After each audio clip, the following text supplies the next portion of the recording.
All right, y'all. We are back with episode 3 of the Poetry as Usual podcast. I am your fellow dope poet and humble host, Imani. We got the crew here. What up? What up?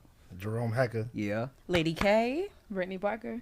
Storyteller Gordon, dopest in Brooklyn. Y'all know what it is. Dopest in Brooklyn. You heard dopest in New York City. Say the whole thing, brother. Hey, yo. I don't want to claim all of the city, you know what I'm saying? Our dopest in Queens, B. Word. Y'all, we back, though. 3 episodes in, y'all. How it feel? Well, it's 3rd episode. It felt good, but you know, I guess they calling me. They say I stir the pot. They say I'm choosing violence every time. You're a troublemaker. It feels real good. The conversation is really fun, especially with all the opposing views and whatnot. Yeah, it's nice to see like it actually achieving the goal. Like people are really, tuning in and sharing their thoughts and being in conversation. People that we never met before, all across the nation. It's really cool to see everyone tuned in. And content that makes people actually want to write a comment, because social media, all you see is fire emojis, smiles, hearts under people's posts. Yeah. And for this, I'm seeing comments again. People are invested in making paragraphs. Yes. I appreciate that. Some people mad, some people happy. Right. Yeah. And I want to speak about that because some people think that like they don't like spaces where people argue just for arguing, but it's not what we're doing here. We're trying to create conversation. Yeah. And if some conversation is contentious, that's fine, because I think it moves the community forward. And I think healthy debate is necessary, especially when we're trying to figure out how to move this community forward. Absolutely. We did it for the discourse, and this discourse was already in existence before we got on this couch. So it's glad to see where people stand publicly. That's good. Stand on it. Say it with your chest. And one thing I want to definitely say is that this is not law. Nothing that we say is. We're sharing our opinions. We want to open dialogue, open conversation up. Right. So, we're just here sharing our opinions. Right. I'm just a fan. Yes. Opinions. Word. Right. It's not law if I said it. It might be law on my platform if I'm in charge there, but it's not law just because I say that. I'm just stating my opinion. Beautiful. Right. Facts. Before we dive into it, though, let's do a check-in and a poetry highlight since we were always last here. I can pop it off. Yeah. So last time we was here, I told you I started slamming, and the update that I gave last time was I started slamming, but I've been losing. But I finally won. You feel me? True. I won. For those that don't know the slam landscape of New York City has the Neo-Rican. The Neo-Rican has a weekly Monday slam. If you win a Monday slam, you get to compete in a final Friday slam.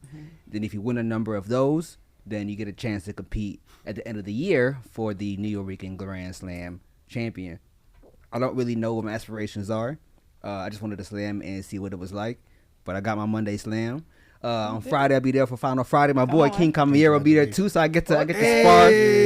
I get to spar with the homie. I'm really looking forward to that. But the slam journey continues. Congrats. And I got my first dub, and it feels great. Congratulations, brother. Appreciate That's what's that. up, man. And I'm glad you got it in record time, because you would have been pouring in money to the New Eurekan with A system. Got your 20 back. You know what I'm saying? Word. Slam for 20 and you get to win 20. Right. We didn't say it. Jade That's said what it. Jay said. Right, that's what Jay said. Shout out to Jay. But we got to reevaluate that. New Eurekan, we got some questions. My highlight was Wednesday, the Dope Poets open mic. Yeah, that shit was fire, man. We got new faces. I love seeing people there for the first time. That's new for me, and I like that. I like the vibes. I like how everybody's like. It feel like a family that's growing. Word. Yeah, fire. Yes. Okay. I also want to shout out another slam. We went to Cozy Slam. I was in that Cozy. with you. We both placed, so that was beautiful. You cooked. To do Second that place, with you heard? us. Yes. I appreciate that. Cook. And shout out to the winner, Ali. She made this hat. So shout out to her because she killed it and deserved that win. Ali's a problem, yo. She's really a problem. Yeah. And I posted the video of one of the poems that I did, and it's like blowing up. Yes. Oh yeah. TikTok. So that's pretty cool. We love that. And anxiety inducing. What's the poem? What's the poem about? It's called Build a Baby. It's a metaphoric poem about, just actually having a black child coming into America, literally. And where can they check that poem out right now? On my page, I'll give you all the information. Follow Dope Poets first, though. Yeah. I also was at that slam to watch and witness, and I think that y'all did a wonderful job. Build a Baby slapped it 8. Ali, sneak attack. Yeah. She a sharpshooter, a little sniper. You don't expect her. Imani did a wonderful job too. I love to see you outside. Thank you. My highlight is definitely the Dope Poets open mic. Heka, you did a wonderful job. It definitely felt like family, and Yeah, the vibes was right, and that's a shout out to the curator. And then Quincy brought that extra flavor with the intermission kind of activities. Or the prompts that we read. I love it. Yeah, he came up with that one too. Somebody step on your shoe, what you gonna do? Step on their chest. Right. I don't really have too much. I ain't really do too much poetry since the last time we did this. But Dope Poets Open Mic, I'll reiterate that. Shout out to Scoop, who won the Dope Scoop Poet the Prophet. Shout out of to you, the brother. night. He did an amazing job. It's always good to sit in community. Heka is the host, so the people coming at me in the comments, like, Heka hosts the Dope Poets Open Mic. He makes it very equitable. Everybody gets a chance to go on.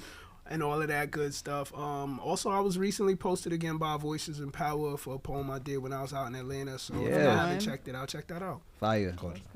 Yeah, we're going to jump right into it. So, as you heard twice, people were talking about the Dope Poet Open Mic from your highlight and Brittany's highlight. So, we are recording this a few days after dropping a clip from the last episode discussing open mics, specifically talking about, you know, whether or not it's okay for certain poets to skip the line at open mics. Right.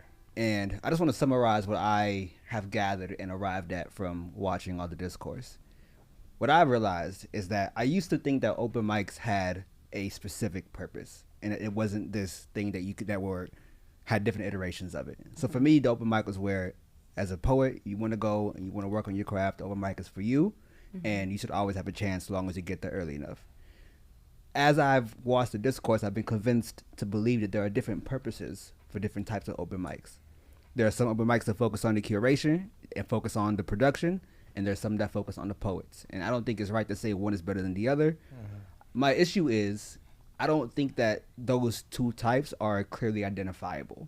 So I think there are some poets who will show up to the production thinking it's like the other kind of open mic, and they don't get a chance to perform, and then the purpose is missed. And the poet is hurt, and then we have poet hurt, like we have church hurt. So I think that's my continued critique, is that, yeah, I understand there's different purposes of open mics, but because it's not clearly distinguishable, poets have a hard time navigating the two of them. But I do understand that the open mics will be ran differently depending on what those purposes are. So by the production, you mean like the bigger show to entertain the crowd? Correct. I'm talking about the ones that have a focus on video being recorded, the ones that are often sold out. I'm talking about the VIPs, the one that I'm going to host, the ones that clearly have a production element to it, as opposed to the underground open mics, etc. I'm not sure if I could tell the difference either. I feel like I look at it all the same. I'm like, microphone, one has more people, one has less people. Yeah. And one I could possibly go viral off of. You know what I'm saying? But I just see it as I'm spitting with the homies in both instances. I think the difference is the curator. Right. I feel like the curator for the big platforms, I don't think their focus is on, I hope that a new poet can come here and get their stuff off. Right. I think they're thinking about, I want to pack this place out. I hope that some things can go viral, and I hope I can get the attention that I need. Right. As opposed to one that's not focused on that. You don't really care about the video there. You don't care about whether or not people, you have it packed around the corner. You care about the poet getting there and seeing new faces and things like that. Yeah, I'm going to bring up that word that Lady K don't like. The curators got to make a business decision. The curators have to make a business decision now because, it is going to live on a platform. People do go viral. If I am thinking about how are we going to get views, maybe that does skew who I'm going to bring up, who I'm going to call, and in the order of things in that nature, right? I also got this cameraman for a limited amount of time. I got this venue for a limited amount of time. So if everybody doesn't get to go, everybody doesn't get to go. Now it becomes an issue of, what are the politics of the situation? Right. Who gets the resource of the time on stage? Who gets the resource of who gets posted? These are all resources, and it's a limited amount, and we got to figure out who gets what. You know. Okay, so let me now use Storyteller's favorite word as well, transparency. Right? I think the reason why you can't tell the difference between these two types of things is because the platforms are not being transparent about it. Yeah. It is okay. There's a lot of unspoken known laws when it comes to the poetry, like certain shows you have to show up too early, or certain shows where you might be able to skip the line or do all of these things, but it's not known knowledge. And if you're not going to share that information, then that's the reason why they all look the same, and that's not okay. So what do you propose and how a platform is supposed to handle that and be more transparent? Literally just say you have legacy spots. Say that there are people that you were inspired by, and this platform is to highlight those people. So when they show up, it's not a surprise that, or you're not randomly pulling their name out of a raffle hat, you know, when they showed up 5 minutes before. I mean, for me, when I announce my open mic, I'm going to have a flyer, then the second page that has the rules of the flyer. All the information. Yeah, it could be the fine print. Right, yeah. What you think, Brittany? I don't really host open mics, so I don't feel that equipped to talk about this. Political answer. No, seriously, because I host showcases where I can curate it and control the type of show. And so that's when I guess like the business bag or the production bag comes in my mind, where I'm thinking about the kind of experience that I want everybody who's showing up to have. When there's an open mic, my perspective changes and my lens changes, and I'm not really thinking about the show quality. I'm just thinking, okay, this is an open space for people to do. I think that's a great point. I think some of these things that we call open mics should be a showcase, especially if they're bringing out a poet that has a big name and is supposed to be a draw. Instead, they get half the audience that are poets here hoping to get on the mic, and maybe I didn't even care who the feature was. Maybe I just came in here hoping to get on the mic, and now the feature's taking up all this time, and now they got a DJ in the middle playing for 20 minutes, taking up all this time, and I'm looking at it like this is time I could have been on the mic. The intermission be like a half hour. Stop that. Right. Don't do that. If I drove an hour or more, I'm tight. And you can't get on. I do want to say this. I do think, despite what the platform is, if somebody travels for the open mic and they get in line early, they should get a spot. I think effort should be rewarded. Yeah. How do you gauge that though? Like, what if it's an open mic list of 25 and that person was the 26th person on the line? They just didn't get there in time. How would a curator be able to handle that? I think it's hard to give you a bright line rule of how to handle it, but if I find out that something traveled across state lines, and they're late because of traffic or for any other odd reason, I would do what I can to get them a spot. Now, if it's clear, like they get there, it is 3:00 and they're there before anybody gets there, I don't care if it's a raffle. You deserve a chance to get on the mic. I think effort should be rewarded, even if we have a raffle system. I know it's kind of hard. What if everybody travels out of town? Exactly. That part gets hard. This effort being rewarded thing, that's a little flimsy in the sense that, like, what about the effort for years and years and years and years that I've been putting in? What about these efforts? Like, right? What? And it's like, here's where I struggle with this, right? Because I walked into this community, I felt like a visitor in here. I didn't know any of these personalities from any other personality. And the thing with poets, you are not important in 95% of the rooms that you walk in. And the one room you will walk in where you should be important, they're going to tell you you're not important. I don't get to jump the line as important as I am. 20 years I've been doing this. 30 years I've been doing this. And I'm still not important enough to be able to get any kind of precedence. Let's not act like America don't got VIP sections. Let's not act like these things don't exist. Equality ain't really real here. Yeah. It's people who skip the lines to get health care. It's people who skip the line at everything. But just because it happens, is that okay? Is that right? And just because it happens, are there better ways to go about it? I think that's my problem. I feel like as someone who pledged a fraternity, what I hear is like people who pledge justify pledging because we went through it. Oh yeah, I went through it, so you got to go through it too. And I feel like that's what I see happening here in the poetry community. I went through the grind. This is what you had to do to get here. And just because you did it, and just because it is the way things are, does not mean it's right or okay. Right. I agree with that. We gotta find more equitable ways. But what is the solution, right? And will it ever be equitable enough? I don't think it will be. I don't know if the term closed mics, y'all heard of that? I heard that a long time ago, but that was also a term where you knew who was going to be on the open mic list, and you also got to choose that. That's something that may need to come back. When it comes to open mics, it should be open, as in fair to everyone who's coming to said open mic. And if you want your legacy people to be on stage, book them. That's what I would say. Give them a feature. So give them 15 minutes. If you walked into an open mic spot and they were like, okay, I got a spot for you. Nah, I'm for the people. Nah. I'm So for you the gonna be people. like, nah, I'm not hey. taking it. All right. Okay. All right. Let's say for dope poets, right? We got 20 spots.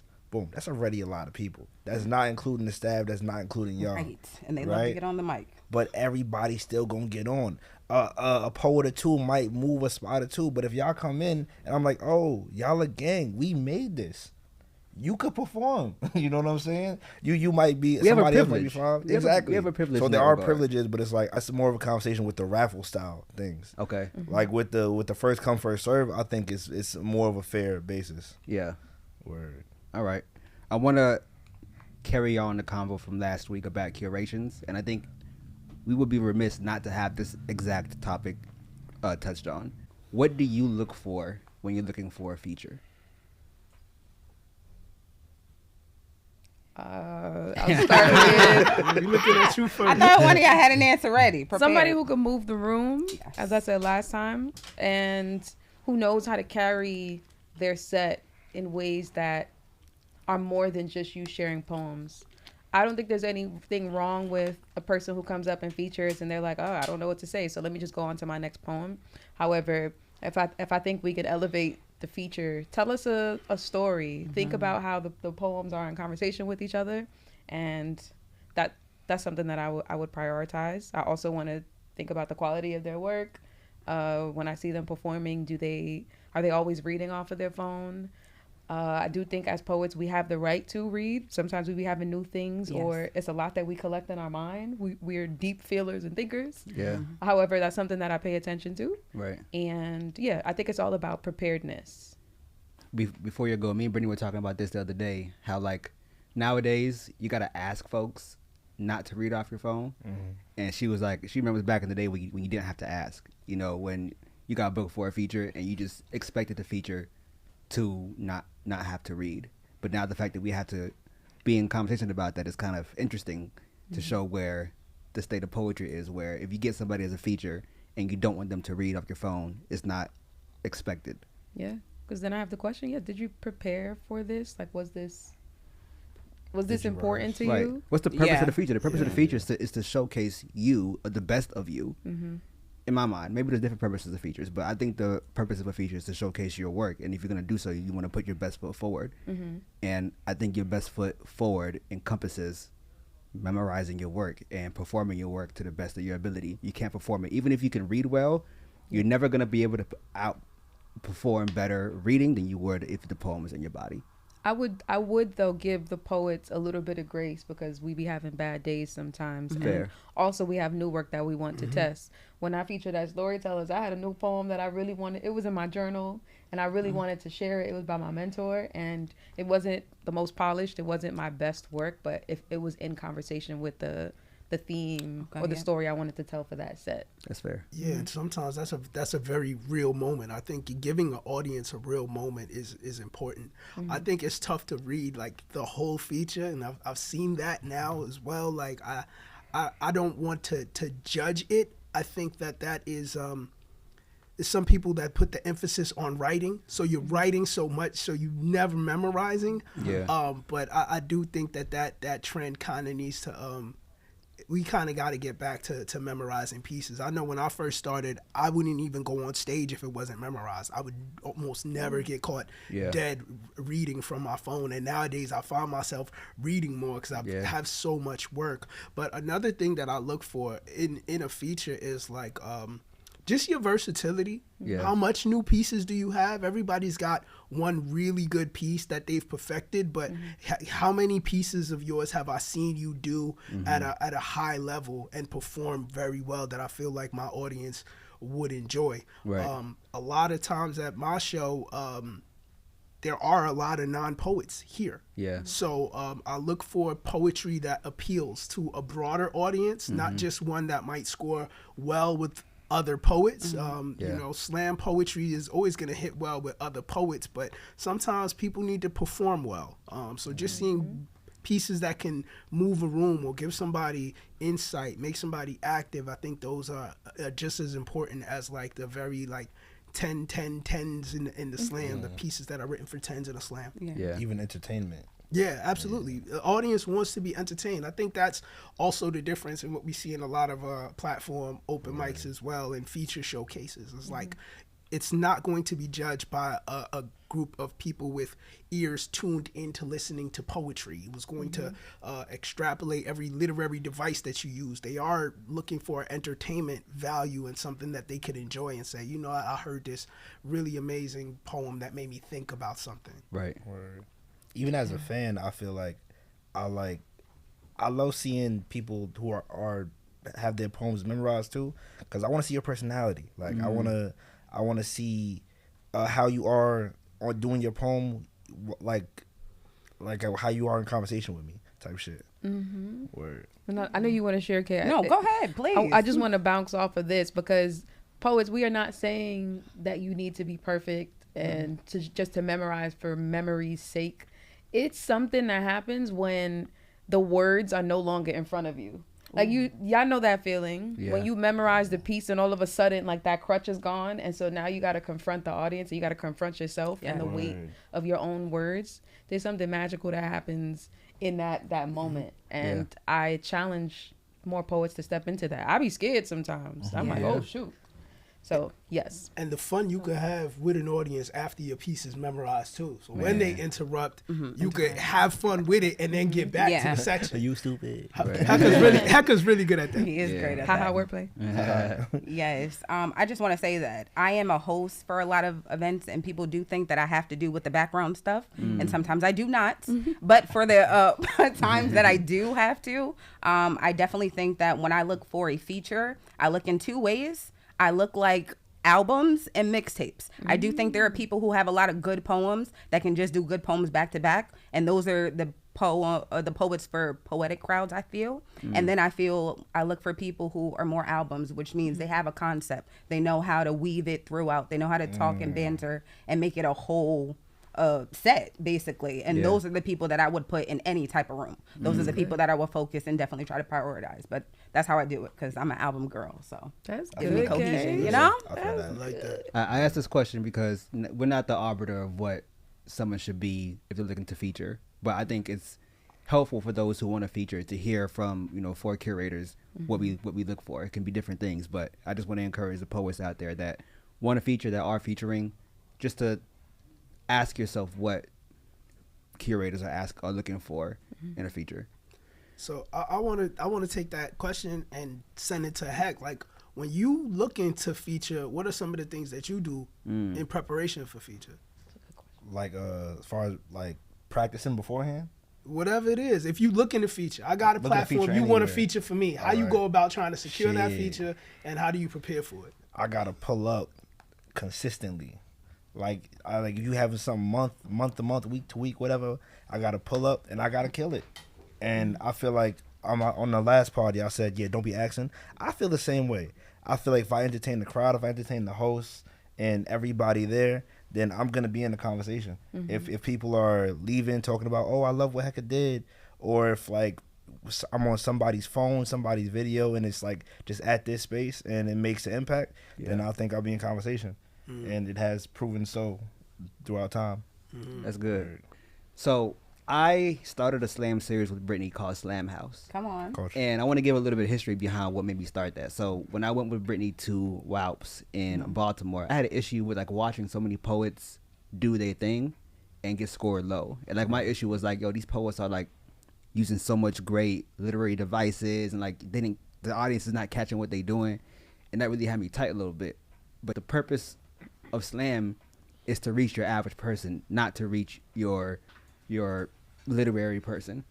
And I didn't really understand that, so and I rejected it. So when I came back, you know what, I'm gonna have a slam where it's gonna be artists who are judges, so we know what we're looking for, and that the skill set of slam is going to include analyzing the actual technical part of it. But now I've been convinced the other way around, because I did my history, and like that was the purpose of slam. You know, I was created by this guy named Mark Smith out in Chicago, and he was upset with, not upset, but wanted to shift poetry from the academic world to the non-academic world, and that was the whole purpose of it. Like, we don't need to be analyzing poetry for all its technical aspects of it. Can you move people? Can you move people? So I wanted to bring a question to y'all, but what do y'all think about, because we've all slammed before, about having poets as judges as opposed to the average crowd? Or are you fine with how slam is ordinarily ran? I think it's a double-edged sword. Because with poets can be harsh. Yeah. Poets like, damn, that might have been simple. But let's say if I wasn't a poet as a judge, did I still feel that? Like, and not knowing what technique that you used and whatnot. Word. Definitely harsh. Like, you don't even have to be at a slam and a poet is in the back of the room sizing you up. It's like, yo, we just had an open mic, we chilling. Yeah. Yeah, the poets will look for techniques. I like when an artist is a judge because they'll see something that a regular audience member might overlook. Oh, I see what you did there with the extended metaphor or whatever it is. But I do see the privilege or the power in having a regular audience because, yeah, poetry is not for the academy or the academia. It serves its purpose there, but real poetry is to move the masses. So yeah, I think there should be a mix, poet and regular audience member. I trust standard audiences. I actually do. I think like the average person has listened to enough rap music, battle rap, whatever it is that you into. All of these literary devices already exist within those means as well. Like the first time I heard poetry, I knew what I liked about it. I knew what I thought impressed me. I knew what I thought wasn't impressive. Whether you know the actual terms of all of these literary devices or not, you know what might be dope and you know what isn't. You know, I don't think I've heard a poet impress me more than Nas. Like, what you got for me? Yeah. Like, what you got for me? Culture. Yeah. I feel like as a battle rap fan, there are people who do hear things in person and live, and then there are people who do need the playback to understand certain things. So that's why I feel like, yes, when it comes to slam, you should have poems that can hit everyone.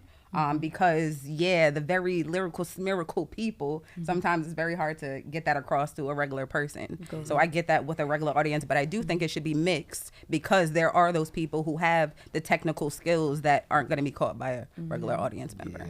I think like what separates the slam poets is they can look at the judges and understand how the judges are slaying. I think that's what the individuals who do slam, who slam regularly, I think they know how to read judges more than the people who are just slamming to just slam. And they can see the one judge score a piece and they go, okay, that got an 8 from that judge. That was too lyrical. I'm not going to go that lyrical. I'm going to go over here. I'm going to appeal to emotional sentiment. If it's going that way, I'm going to do this. I'm going to do that. I've watched the individuals who are really good at slam pick judges apart and understand how the judges are swaying things. So I think that's what makes the slammers good. True. The poets also be scheming sometimes as judges because they understand the decimal system, and sometimes we try to tip the scale. You know, if you know how much a 0.3 would do versus giving someone like a 0.1, and sometimes a poet might decide who they want to win and might just try to tip the scale. I've seen it. Ooh. I seen it. You seen it. The way you said you seen it. Stop scheming. Talk about it. Yeah. Cool. It teaches you how to do the quick maths real quick.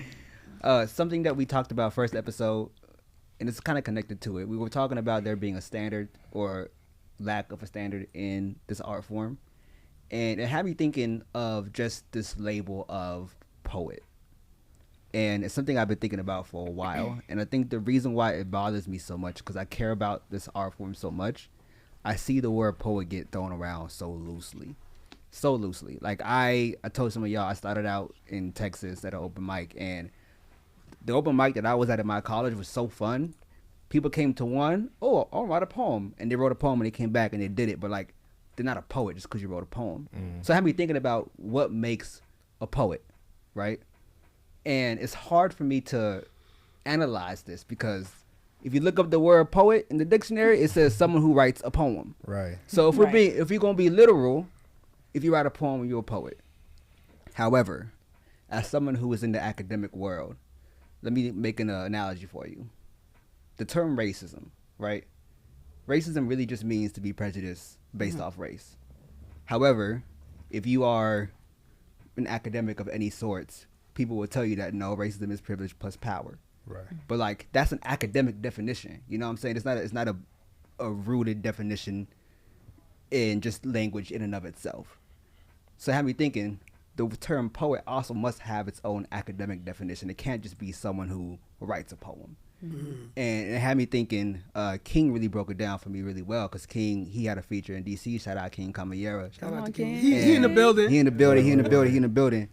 And it made me think, and I want to make sure I read this right, because I think it's a pretty powerful new definition. So to me, and I'm going to refine this as I continue walking through life as a poet, but to me, I think my academic definition of poet is someone who writes poetry, as well as while caring for the craft, studying the craft, and acknowledging the responsibility of the craft. Mm-hmm. I like the definition. So all those three things, to me, is the academic word of a poet. And if you don't do all those three things, you may be a Webster's poet, but you're not an academic poet. What y'all think about that? Poet. That's my what's it called? Dissertation. Heard you. What y'all think? Can I start by showing my shirt that says "Poets are people too"? Okay. Yeah. What a boy D. Shout out to him. First and foremost, that's what we are. But I think one of the main words that we need to take away from that is poet means responsibility. Anyone can write poetry. Anyone can run, but there are people who are runners. Right. Anyone can write poetry, but once you call yourself a poet, there is a responsibility that you are adding to that. That means you have to study the craft. That means you have to do what it takes to push it forward in some way, shape, or form. Yeah. So that's what I think to call yourself said thing. Yeah. To add on, I'd say the refinement of the skill, because like let's say I could play basketball every weekend. Am I a hooper if I'm not good at it for real? You know what I'm saying? Like I wouldn't say so. Yeah. Word. I'm not from here, and I feel so left out of this conversation because when I started this, I don't know if Heck remember or Lady K might remember. I used to sell merch that said "I'm no poet." I do remember. You know, I walked in not knowing the responsibility of doing this. I got several pieces, a whole poetry series, 3 of them. I'm no poet, part 1, part 2, part 3, because I didn't know what responsibility I was stepping into. It wasn't until that I truly started to connect with my work and connect with the people that connected with my work that I understood that there is a responsibility. And you know, I probably still got to do more history lessons and study this craft more. But I took a lot of English classes. I took a poetry class in college as well. Yeah. So I feel like I know enough about the craft. Yeah. But I enjoy continuing to learn about some of the other poets and poetic styles that I enjoy. Yeah. I love that you said connect with people, and then Kay, you also showed the shirt "Poets are people too," because that connection or acknowledging that there are people who your poetry connects with, like there's a, I don't know how to say it, but there you create a bridge with your poem. You are a translator, so you are translating things that come from God, and you are now making that into comprehensible language to give to someone. Complex thoughts, complex feelings. The poet has the privilege, the power, the skill to make that understandable for someone who might not know how to translate their feelings. Yeah. I probably would call myself a griot before I call myself a poet, though. Yeah. What's the difference? I feel like my style, even it being based in storytelling, is really that's really the difference for me. That storytelling gives me connection to not only people, but like lineage. Some of these things, I feel like it's a message that was sent to me to give to somebody, and I didn't even know how powerful it was until it's delivered. Yeah. Okay. That's a fact. Yeah. Gotcha. There's definitely lineages. Go ahead. Lineages in poetry, like they have griots, you have, well, griots and storytellers like will go together. That's why you call yourself storyteller? What up, storyteller? Little did we know. You have healers, you have prophets. Like I think it would be important for poets to understand or to think about what line of poetry do you think you come from. Like for me, I feel like I'm somewhere in my grandmother's line. She might not call herself a poet, but she loved proverbs and she always told parables. Right. But also Toni Morrison and bell hooks. Like I feel like I'm in the lineage of truth teller. So what lineage are the poets a part of? I think that helps. Yeah.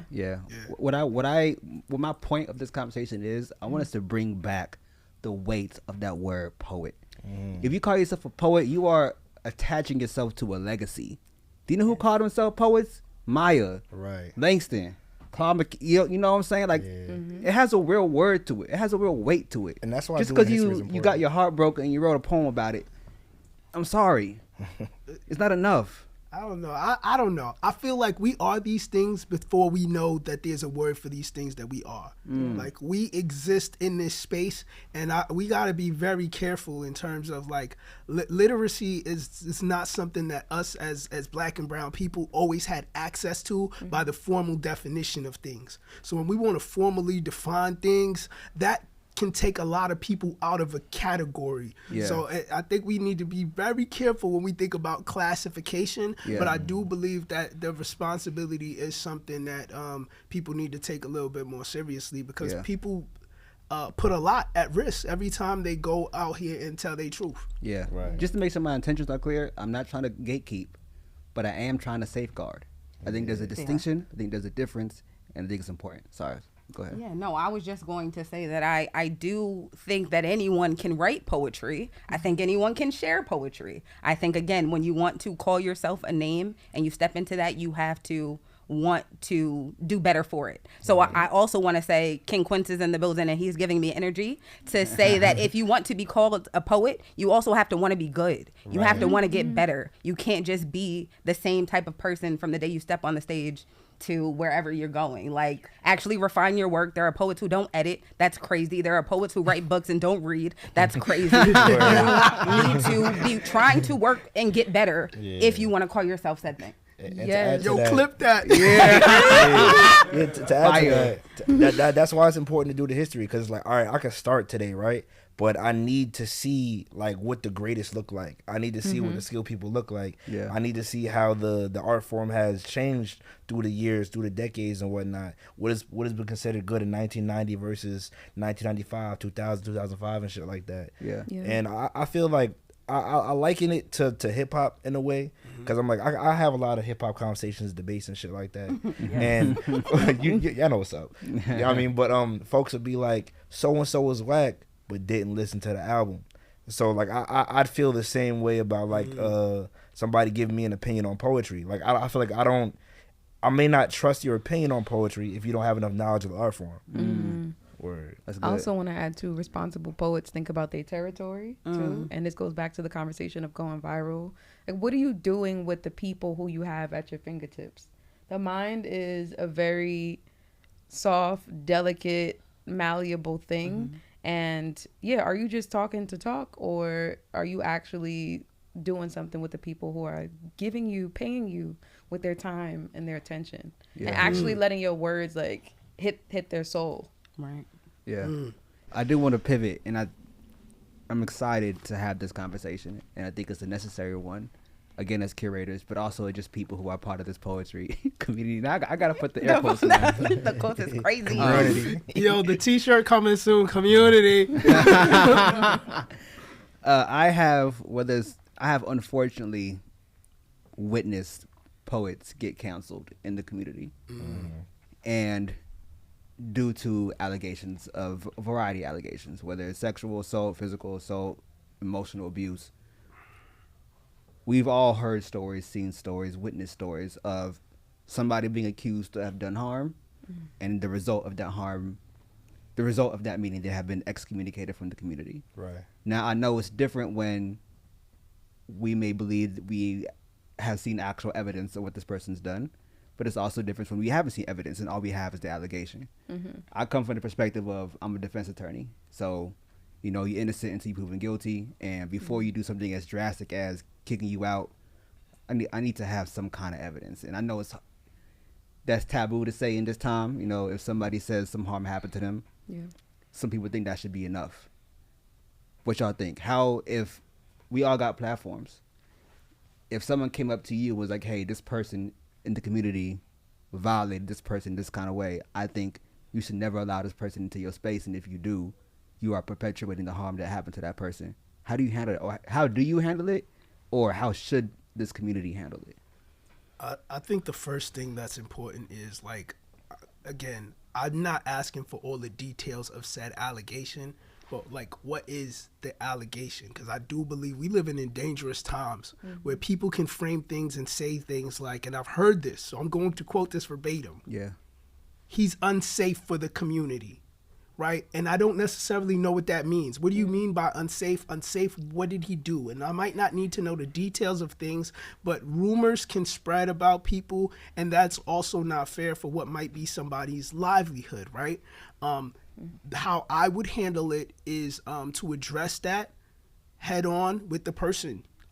Hey, I was thinking of booking you, but I have heard some things.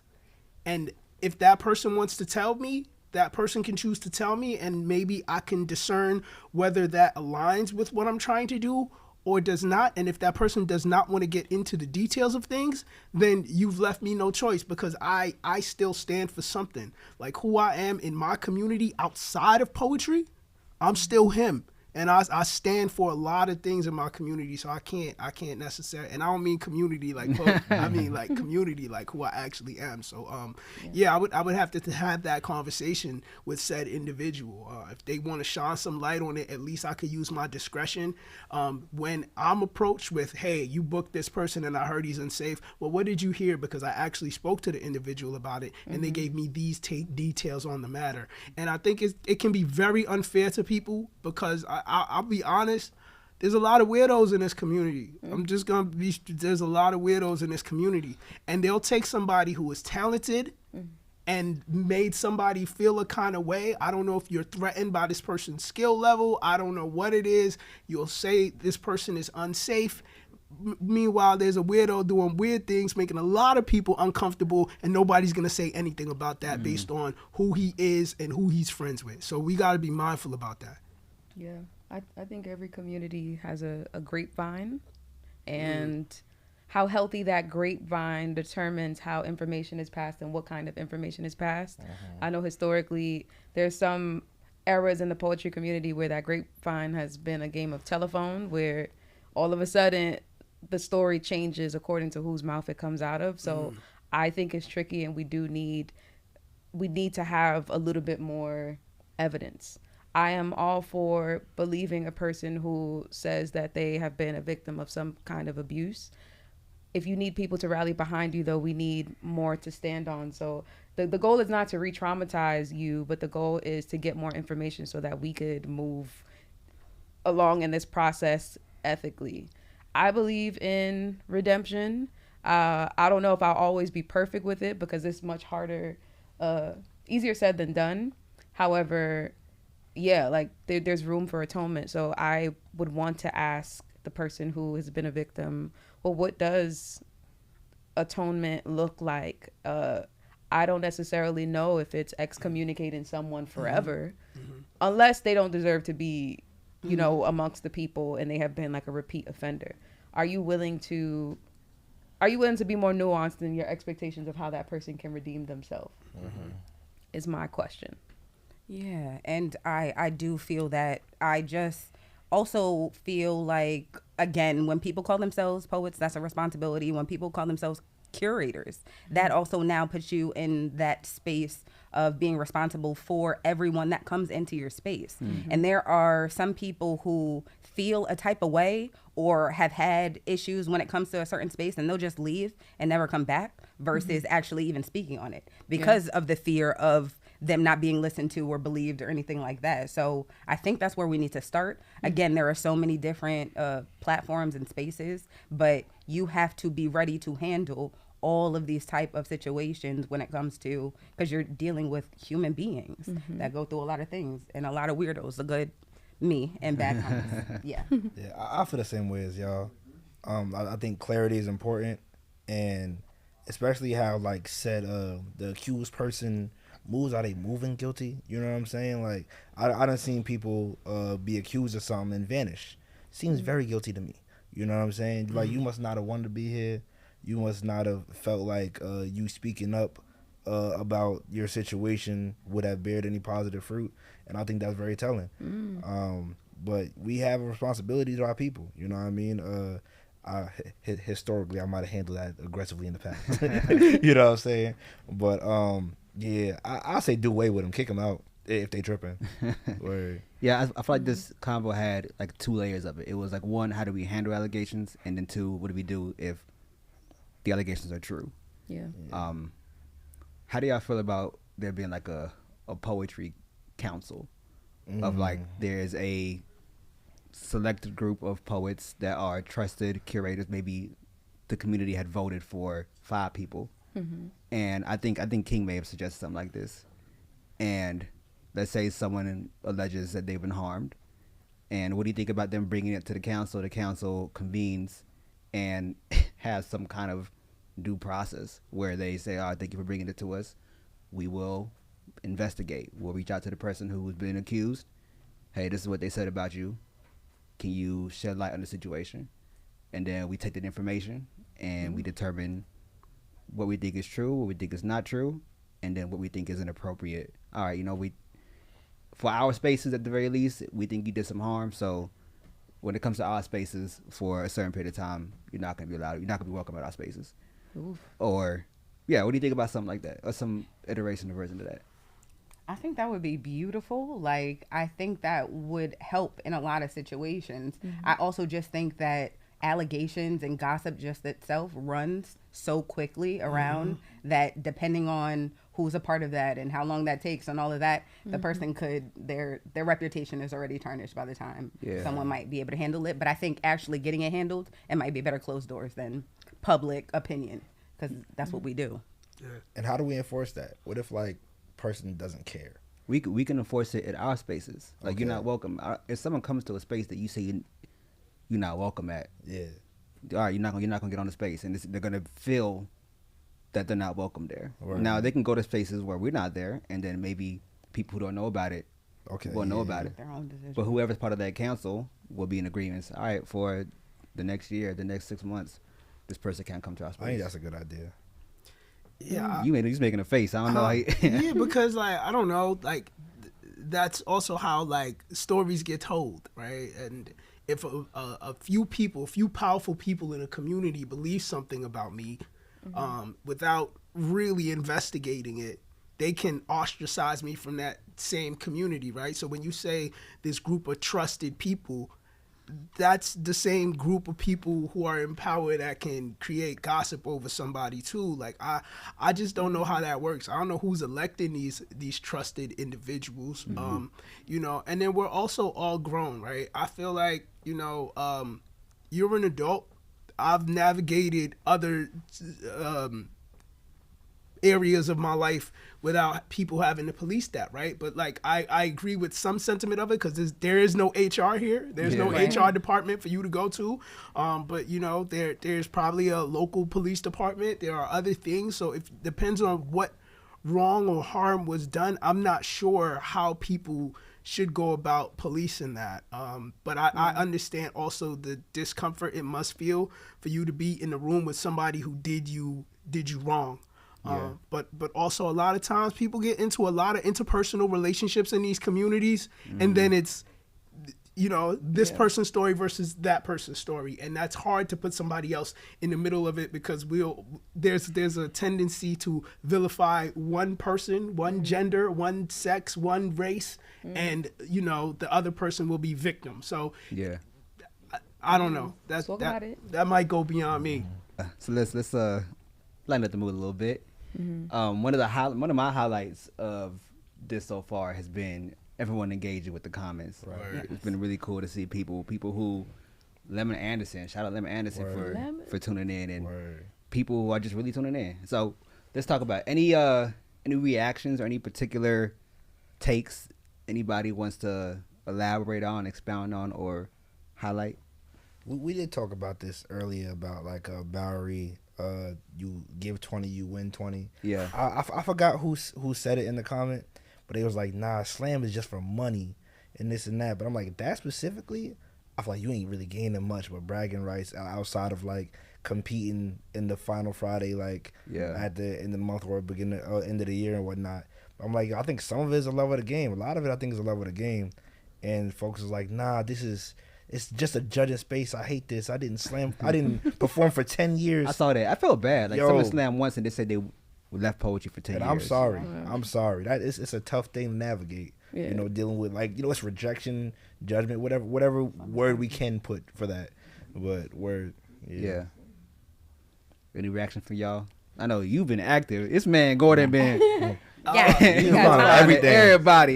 Yeah, because I've been getting a lot of smoke. And it's okay. Like, I believe what I believe, so I still stand on everything that I said. I will be more transparent than the curators who run their shows and tell you lies.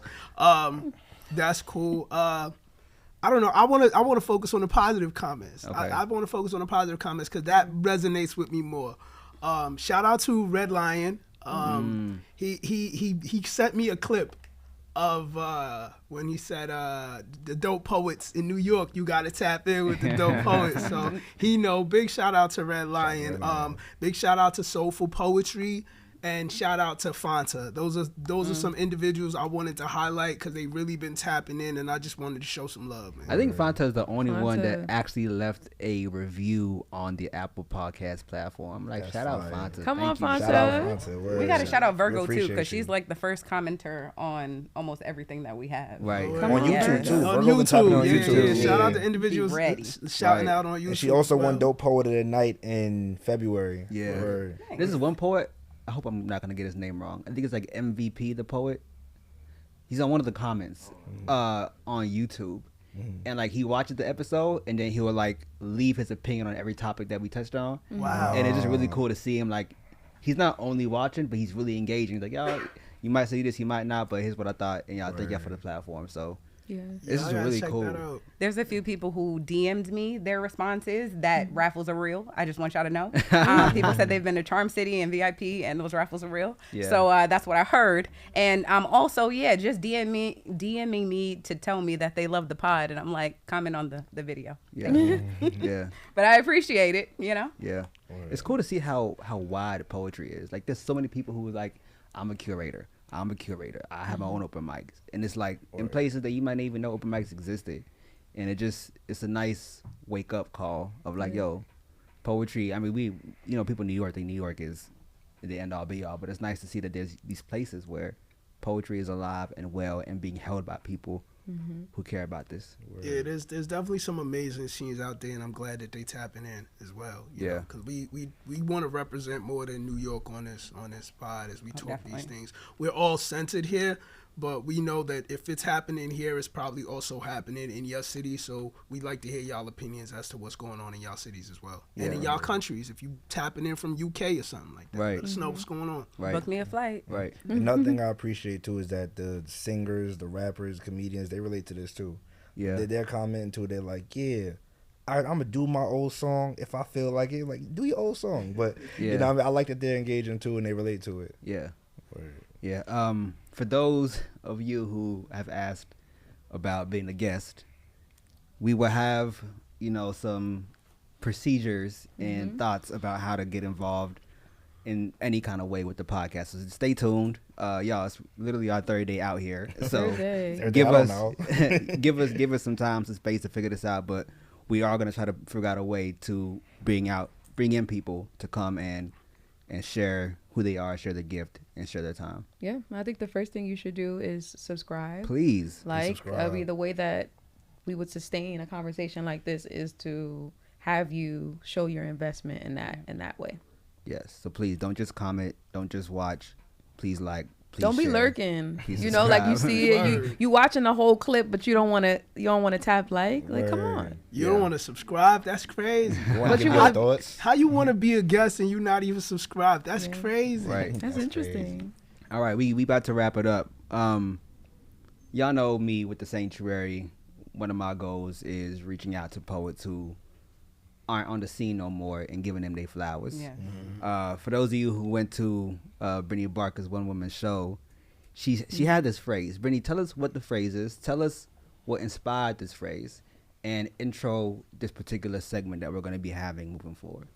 Okay, the phrase is "Come outside, poet." Yes. It is a line in a poem that I wrote called "Letter to the Luminaries," and it's really a wake up call, kind of inspired by Baldwin and Ta-Nehisi Coates, how they would just write letters to the people, You know how you read them letters where they're like talking to the future or trying to build that bridge?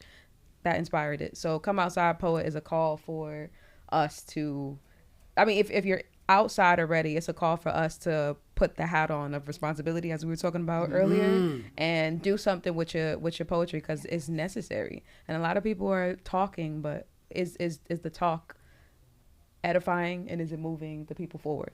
So Come Outside Poet is rooted in that. So it's a double entendre. So it's also for the poets we ain't seen outside in a minute. We asking them to come outside, poet, too. Because we need y'all. Right. Come outside, poet. So with that being said, I want each of you to think of one or two people who that term applies to, whether it's a poet who is a curator or it's a poet who you want to see outside. I can start mine. Miles Hodges. Come outside, poet. Who y'all think? I'm going to go Carvin's Lassant, yo. Let's go. He Haitian like me. Yeah, Come outside, poet. Yeah. I'm going to say, then we about to do the whole Strivers Row again. Joshua Bennett. Yes. Come outside, poet. I'm going to say Tahira Nurse. Ooh. Wonderful poet who just spit from the gumption, the gut, the chest, all that. Yo. Come outside, poet. I'm going to go with Super B. He just followed me on Instagram too. I'm very thankful. He's one of my faves. So come outside. Come outside, poet. One more. Yeah. Be young. Oh, yeah. Bashar, oh, yeah. Please. Come outside, poet. That's fire. When it's here, summer's lost. Classic. Oh, classic. Oh, yeah, we got to wrap this up. Any announcements? Remember, this is going to come out. Think about things in 2 or 3 weeks in advance. Dope Poets, April 15th, every third Wednesday. Me and Ken Camayetta is going to be on Leah V's Encore show for Long Way Home, April 24th. Tap in with us. Word. Yeah, it's still April 18th and 19th at the Natural Hair Show in Atlanta. Brought to you by Talia Wajid. That's hosted by Kamal Speaks, featuring AJ McQueen, She Spit Fire, and Lady Siren, along with myself, you know. Fire. I have a series of workshops and events, experiences coming up in connection with my book, Wound Honey. Yeah. So the next dropping soon. And night class, Mother Wounds, is the next topic, and we're going to talk about it, and we're going to go there just like we did for Father Wounds. Oh, shit. Fire. Yes. Come to Westchester very soon, because I'm going to have a few events that are going to be coming out there. I'll tell y'all the Metro North time schedules. You know what I'm saying? And can we get back home? Yes, absolutely. On time. Yes, that is that. I'm driving. I heard you having a slam series. Yes. I'm pulling up. I'm on side now. Oh, and I also help co-host the Secret Garden sessions, the Rose Garden events. We have Petty and Frequency, so we have some good.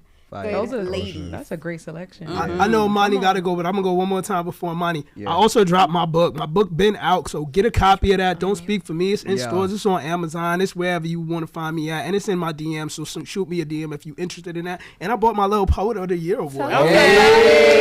Shout out to the Come Up. I was Poet of the Year, the People's Choice. The People's Choice one. The People's Choice one. I mean, that means the community chose you. They did. The community chose you. The community. Yeah. Nah, none of them voted for me. I find that funny. My announcement is the Sanctuary is having its first ever open mic. You heard, April 11th. And actually, this is inspired, not necessarily inspired, but I want to highlight what King said. King said one of the purposes of this pod is to not just talk about issues, but bring solutions. We've had all this conversation about open mics, how to be equitable. And you know what? I'm trying to achieve that with this open mic. Yes. So with the Sanctuary, this is what the platform method is going to be. It's going to be 21 guaranteed slots. Okay? The first 7 is going to be the first 7 poets to sign up online. Equitable. First to do it, you get that spot. The second 7 would be the first 7 people to show up in person. Okay. Okay. First come, first serve. So that's 14. All right. For those 14 slots, if you have performed at the Sanctuary before, you won't get priority. The last 7 will be a raffle. Everybody's fair game. Okay. You can be a poet who's performed before. If you didn't make the first 14 slots, you'll be in a raffle, and it'll be a real raffle. The poet who performs will then pick the next raffle and that's how we'll figure out who's going to do it. Book Imani for consultations. And then to be transparent, you know, I'm going to have an additional 4 or 5 slots that I'm going to reserve for myself to pick poets who I want to perform under open mic. Transparency. How equitable is that? You feel me?